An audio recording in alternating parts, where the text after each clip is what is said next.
Hello friends, welcome to GK reference. তো বন্ধুরা, আজকের এই ক্লাসে ডাব্লিউবিপিএসসির মিসলেনিয়াস জিকে সাজেশন 2024-এর 13 নম্বর প্র্যাকটিস সেটটি আলোচনা করব। তোমরা অবশ্যই প্রথম থেকে শেষ পর্যন্ত দেখবে।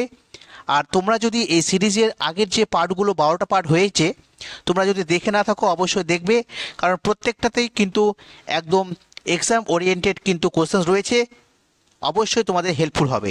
তো চলো বেশি কথা না বাড়িয়ে ডাইরেক্ট ক্লাসে। তো আজকের প্রথম কোশ্চেন দেখো, দ্য জাঙ্গল বুক এই বইটির লেখক কে?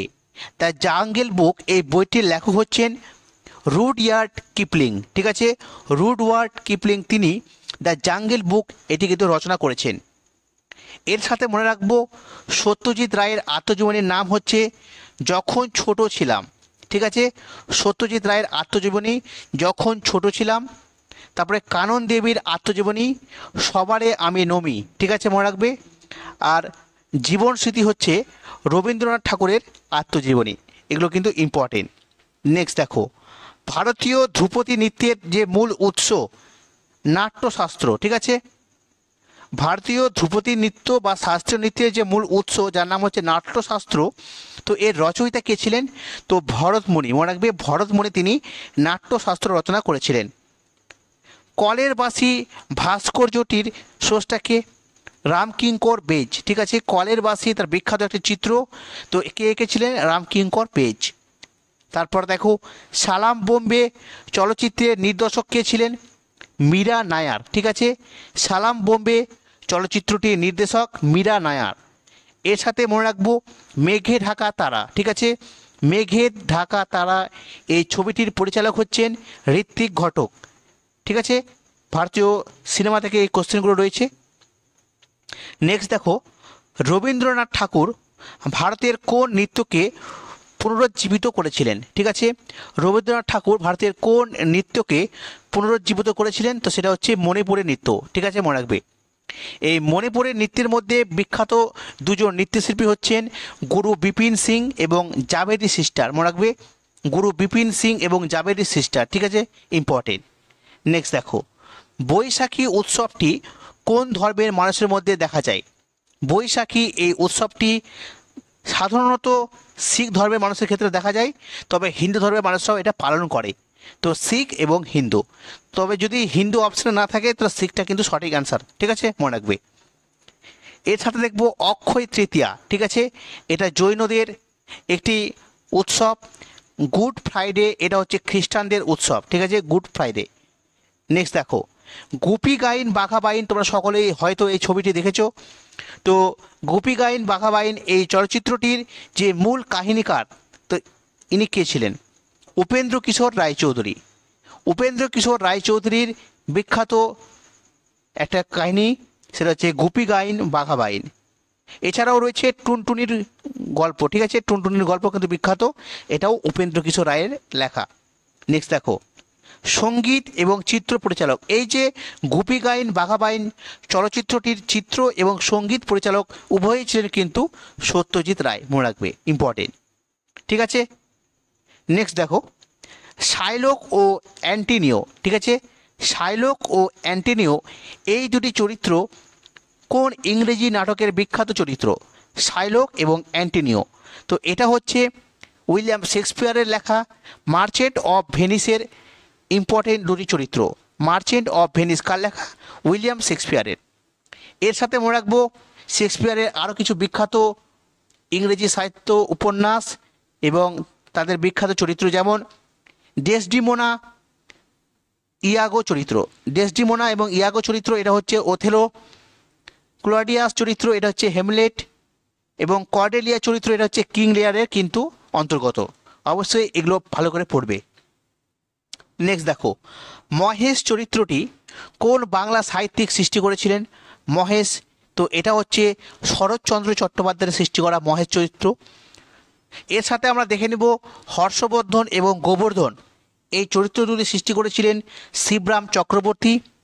গোগল চরিত্রের সৃষ্টিকর্তা সমরেশ বসু। চাটুর্যে মশাই এটা রাজশেখর বসু। পাণ্ডব গোয়েন্দা ষষ্ঠীপদ চট্টোপাধ্যায়। এগুলো কিন্তু তোমাদের জন্য ইম্পর্টেন্ট। ঠিক আছে, মনে রাখবে। নেক্সট দেখো, বড় ইমামবাড়া কোথায় অবস্থিত? বড় ইমামবাড়া এটা অবস্থিত হচ্ছে লখনৌতে, ঠিক আছে, লখনৌতে রয়েছে। আর national remote sensing agency, national remote sensing agency এটা অবস্থিত কিন্তু হায়দ্রাবাদে, ঠিক আছে, হায়দ্রাবাদ। নেক্সট দেখো, national defence academy, national defence academy রয়েছে কোথায়? খাদাগওয়াসলা, ঠিক আছে, খাদাগওয়াসলাতে রয়েছে। তো এই খাদাগওয়াসলা কোথায় রয়েছে? মহারাষ্ট্রের পুনেতে। তাহলে মহারাষ্ট্রের পুনের মধ্যে খাদাগওয়াসলাতে রয়েছে ন্যাশনাল ডিফেন্স একাডেমি। আর এই মহারাষ্ট্রের পুনেতেই রয়েছে ফিল্ম অ্যান্ড টেলিভিশন ইনস্টিটিউট, মনে রাখবে, film and television institute, important. পরে দেখো ফিলোলজি, ফিলোলজি বলতে কি বোঝায়?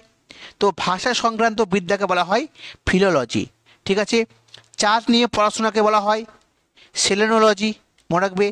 নিম্ন তাপমাত্রা সংক্রান্ত বিদ্যাকে বলা হয় ক্রায়োজেনিক্স, এগুলো কিন্তু পড়তে হবে, ঠিক আছে। নেক্সট দেখো, চৌথ এবং স্বরদেশমুখী নামক রাজস্ব, চৌথ এবং স্বরদেশমুখী নামক রাজস্ব প্রথা কে প্রচলন করেছিলেন? তো শিবাজি প্রচলন করেছিলেন। মনে রাখবে শিবাজির রাজ্যাভিষেক হয়েছিল 1674 সালে, কোথায়? রায়গড়ে। শিবাজি বাঘনখের সাহায্যে হত্যা করেছিলেন কাকে? আফজল খানকে। কত সালে? 1659 সালে। এগুলো কিন্তু ইম্পর্টেন্ট। জগৎভূষণ উপাধি কে ধারণ করেছিলেন? জগৎভূষণ উপাধি ধারণ করেছিলেন আলাউদ্দিন হোসেন শাহ, ঠিক আছে, আলাউদ্দিন হোসেন শাহ। এর সাথে দেখব জিল ই ইলাহি বা জিলিল্লাহ, জিল ই ইলাহি বা জিলিল্লাহ এই উপাধিটিকে গ্রহণ করেছিলেন তো গিয়াসউদ্দিন বলবন, মনে রাখবে। নেক্সট দেখো, কাঞ্চি ও মহাবলীপুরমের যে রথ মন্দিরগুলি রয়েছে, তো এই রথ মন্দিরগুলির যে শিল্পকীর্তি এটা কোন রাজাদের আমলে নির্মিত হয়েছিল? মনে রাখবে পল্লব রাজাদের আমলে কাঞ্চি এবং মহাবলীপুরমের যে রথ মন্দিরগুলি রয়েছে তাদের শিল্পকীর্তি ফুটে উঠেছিল। তোমাদের জন্য একটা হোমওয়ার্ক থাকবে, তোমরা কমেন্টে জানাও যে এই মহাবলীপুরমের রথ মন্দির কোন পল্লব রাজা তৈরি করেছিলেন? মহাবলীপুরমের রথ মন্দিরগুলি কোন পল্লব রাজা তৈরি করেছিলেন? অবশ্যই কমেন্টে জানাও। নেক্সট দেখো, কোন রাজা দিল্লি আক্রমণ করে কোহিনূর হীরা লুট করেছিলেন? কোহিনূর হীরাটা লুট করেছিলেন নাদির শাহ, ঠিক আছে। আর বৌদ্ধ গ্রন্থ মিলিন্দ পঞ্চহ এর রচয়িতাকে বলো? তো নাগসেন, ঠিক আছে। মিলিন্দ পঞ্চহ যা একটি বৌদ্ধ গ্রন্থ, এর রচয়িতা হচ্ছে নাগসেন। পরবর্তী কোশ্চেন দেখব, দুধওয়া জাতীয় উদ্যান কোন রাজ্যে অবস্থিত? দুধওয়া জাতীয় উদ্যান এটা অবস্থিত উত্তরপ্রদেশে। বিশ্ব হেরিটেজ দিবস পালিত হয় প্রতি বছর 18ই এপ্রিল, মনে রাখবে, বিশ্ব হেরিটেজ দিবস পালিত হয় 18ই এপ্রিল। পোলিও টিকাকরণ দানটা শুরু হয়েছিল কত সাল থেকে? 1965 থেকে, ঠিক আছে। অবশ্যই এগুলো মনে রাখবে। এবং প্রত্যেকটা কোশ্চেন কিন্তু প্রিভিয়াস ইয়ারে আসা কোশ্চেন, তোরা ভেবো না যে সাধারণ কোশ্চেন রয়েছে, প্রত্যেকটা কিন্তু সেন্ট্রাল বলো বা পিএসসির প্রত্যেকটা কোনো না কোনো এক্সামে কিন্তু আসা কোশ্চেন, তো অবশ্যই ইম্পর্টেন্ট। বক্সাইট উৎপাদনে ভারতের প্রথম রাজ্য কোনটি? বক্সাইট উৎপাদনে ভারতের প্রথম রাজ্য হচ্ছে ওড়িশা। এর সাথে অভ্র উৎপাদনে প্রথম স্থানে রয়েছে অন্ধ্রপ্রদেশ, কফি উৎপাদনে রয়েছে কর্ণাটক, ঠিক আছে, ইম্পর্টেন্ট। এবার দেখব নেভেলি তাপবিদ্যুৎ কেন্দ্র, ঠিক আছে, মনে রাখবে। তো এই নেভেলি তাপবিদ্যুৎ কেন্দ্র কোথায় রয়েছে? ঠিক আছে, তো মনে রাখবে তামিলনাড়ুতে। তামিলনাড়ুতে রয়েছে নেভেলি তাপবিদ্যুৎ কেন্দ্র। নেপানগর কী জন্য বিখ্যাত? নিউজ প্রিন্টের জন্য নেপানগর বিখ্যাত। ভারতে যে লৌহ আকরিকটা পাওয়া যায়, তো এই ভারতের যে প্রকারের লৌহ আকরিক পাওয়া যায় তার নাম হচ্ছে হেমাটাইট, অর্থাৎ হেমাটাইট জাতীয় কিন্তু লৌহ আকরিক ভারতে পাওয়া যায়। নেক্সট দেখো, গিগার মুলার কাউন্টার বা গাইগার মুলার কাউন্টার বলা হয় অনেক সময়। গিগার বা গাইগার মুলার কাউন্টার এই যন্ত্রের সাহায্যে কি পরিমাপ করা যায়? তো তেজস্ক্রিয়তা পরিমাপ করা যায় গিগার বা গাইগার মুলার কাউন্টার যন্ত্রের সাহায্যে। আর তেজস্ক্রিয়তার আবিষ্কার কে ছিল? তো বিজ্ঞানী হেনরি বেকারেল, ঠিক আছে, মনে রাখবে হেনরি বেকারেল। পরবর্তী কোশ্চেন দেখব, দ্বিতীয় শ্রেণীর লিভারের যান্ত্রিক সুবিধা সর্বদা কেমন হয়? দ্বিতীয় শ্রেণীর লিভারের যান্ত্রিক সুবিধা 1 অপেক্ষা বেশি হয়, মনে রাখবে। আর প্রথম শ্রেণীর ক্ষেত্রে 1-এর বেশিও হতে পারে, কমও হতে পারে বা সমানও হতে পারে। আর তৃতীয় শ্রেণীর লিভারের ক্ষেত্রে যান্ত্রিক সুবিধা সবসময় 1-এর থেকে কম হবে, ঠিক আছে, মনে রাখবে। প্লাস্টার অফ প্যারিসের সংকেত কি? প্লাস্টার অফ প্যারিসের সংকেত হচ্ছে CaSO4 এবং 2H2O, অর্থাৎ ক্যালসিয়াম সালফেট এবং সাথে 2 অণু জল। ঠিক আছে, ক্যালসিয়াম সালফেটটা হচ্ছে প্লাস্টার অফ প্যারিসের রাসায়নিক নাম। নেক্সট দেখো, ইউনিফর্ম সিভিল কোডের কথা বলা হয়েছে কোন ধারায়? সম্প্রতি এটা চর্চিত রয়েছে কারেন্ট অ্যাফেয়ার্সে। তো ইউনিফর্ম সিভিল কোডের কথা উল্লেখ রয়েছে 44 নম্বর আর্টিকেলে। ঠিক আছে, নেক্সট দেখো, সংবিধান সংশোধনী এটা কোন পার্টে রয়েছে? তো 20 নম্বর পার্টে কিন্তু এটা উল্লেখ রয়েছে সংবিধান সংশোধনীর কথা। ঠিক আছে, নেক্সট দেখো, সংবিধানের 7ম তফসিলে, ঠিক আছে, সংবিধানের কোন তফসিলে? 7ম তফসিলে একটা বিষয় রয়েছে, সেটা হচ্ছে স্থানীয় সরকার অর্থাৎ লোকাল গভর্নমেন্টের কথা বলা হয়েছে। তাহলে এই কোশ্চেনটা অনেক সময় আসে যে স্থানীয় সরকার বা লোকাল গভর্নমেন্টের বিষয়টি কোন মানে কোন তফসিলের অধীনে রয়েছে? তো 7ম। আমাদের যেটা কোশ্চেন, এই 7ম তফসিলে উল্লেখিত স্থানীয় সরকার বা লোকাল গভর্নমেন্ট এই বিষয়টি কোন তালিকাভুক্ত? রাজ্য, কেন্দ্র না যুগ্ম? তো এটা হচ্ছে রাজ্য তালিকাভুক্ত, মনে রাখবে। পরবর্তী, ভারতের জাতীয় পতাকা উত্তোলন করার যে অধিকার এটা সূচিত রয়েছে কোন আর্টিকেলে? তো 19-এর 1 নম্বর যে ধারা, সেখানে বলা হয়েছে ভারতের জাতীয় পতাকা উত্তোলন করার অধিকারের কথা। তারপর দেখো, 21-এর A নাম্বার ধারাতে বলা হয়েছে 6 থেকে 14 বছরের শিশুদের শিক্ষার অধিকারের কথা। আর এটা করা হয়েছে 2002 সালের 86তম সংবিধান সংশোধনীর মাধ্যমে। ঠিক আছে, নেক্সট দেখো, ভারতের জাতীয় গ্রামীণ স্বাস্থ্য মিশন, ভারতের জাতীয় গ্রামীণ স্বাস্থ্য মিশন এটা চালু হয় কত সালে? 2005 সালে। জিএসটি পরিষদের প্রধান কে হন? তো জিএসটি পরিষদের প্রধান থাকেন যিনি কেন্দ্রীয় অর্থমন্ত্রী থাকেন তিনি। ঠিক আছে, আর স্বাধীন ভারতের প্রথম অর্থমন্ত্রী কে ছিলেন? তো R.K. ষণ্মুখম চেট্টি। ঠিক আছে, R.K. ষণ্মুখম চেট্টি। নেক্সট দেখো, waiting for the Mahatma, waiting for the Mahatma এই বইটির লেখক R.K. নারায়ণন। ইম্পর্টেন্ট তোমাদের জন্য। পেনগঙ্গা কোন নদীর উপনদী? গোদাবরীর উপনদী হচ্ছে পেনগঙ্গা। তোমরা হয়তো এই গঙ্গার নামটা শুনে তোমরা বলবে গঙ্গার উপনদী, কিন্তু না, এটা গোদাবরীর উপনদী। ঠিক আছে, গঙ্গার ডান তীরের উপনদীর মধ্যে রয়েছে ইম্পর্টেন্টগুলো রয়েছে গোমতী, ঘরঘরা, কোশি, গণ্ডক, এগুলো ডান তীরের কিছু, বাম তীরের কিছু গুরুত্বপূর্ণ উপনদী। আর ডান তীরের মধ্যে রয়েছে যমুনা, সোন, দামোদর, এগুলো কিন্তু ইম্পর্টেন্ট। ঠিক আছে, মনে রাখবে।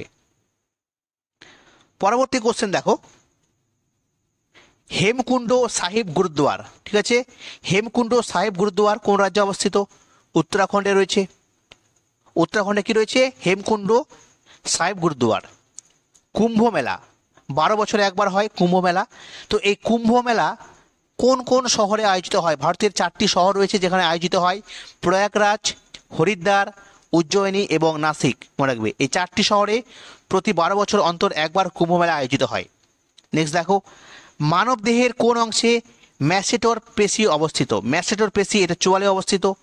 আর এই পেশিটি হচ্ছে মানব দেহের সবথেকে শক্তিশালী পেশি, মনে রাখবে। ঠিক আছে, মানব দেহের সবথেকে শক্তিশালী পেশি হচ্ছে ম্যাসেটর পেশি।